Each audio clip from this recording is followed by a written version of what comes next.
If you've driven down Stanley Avenue in Niagara Falls recently, you've probably noticed that the convention center has a new name.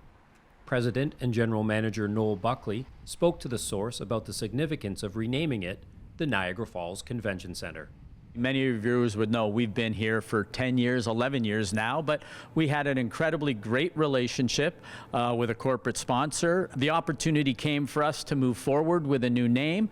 Not much name has more recognition than Niagara Falls in the world of tourism, in the world of business events, in the geographic world in total. So we took the opportunity at this point to say, you know, some people may not know where a XYZ corporate center is or an XYZ arena is, but if you say we're at the Niagara Falls Convention Center, everybody knows where you are. So we took this opportunity to capitalize on the brand. It has a meaningful place in the world as a leisure destination, and we're going to make it a meaningful place as a business events destination.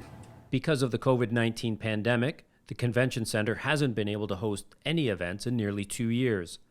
Buckley is cautiously optimistic 2022 will see better days ahead for the facility. Like everybody else, it's been stressful and there's been significant strain. I'm not going to pretend that the last 24 months, 23 months have been pleasant, but we've adapted. I mean, we've done things that have allowed us to continue to utilize a building, continue to ensure that we're providing some gainful employment for people, and clearly continuing to ensure that we're going to have a meaningful and impactful economic impact on this destination as we all come out of this pandemic.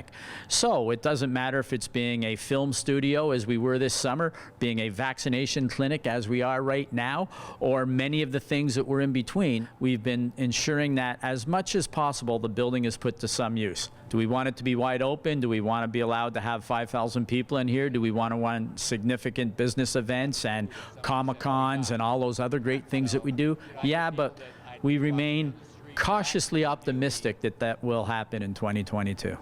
What are some of the cautiously optimistic events you hope for this year?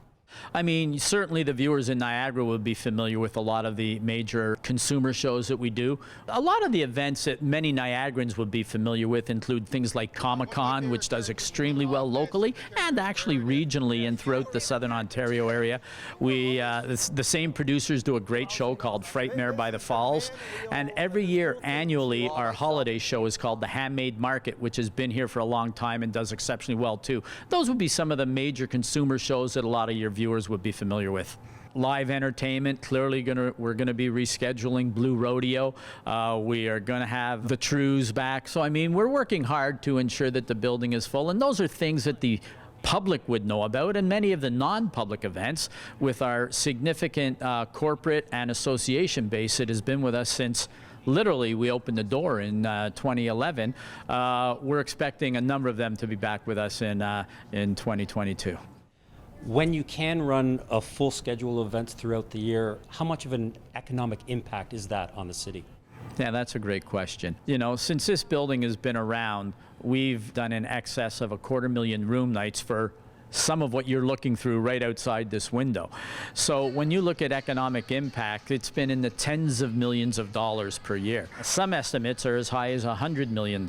So suffice it to say that we do anywhere from 30 to 50,000 room nights of economic impact on the destination, and anywhere between $50 and $110 million in broader economic impact throughout the city and the region. For more information on the Niagara Falls Convention Center, visit fallsconventions.com. Reporting for The Source, I'm Mark Wicabredo.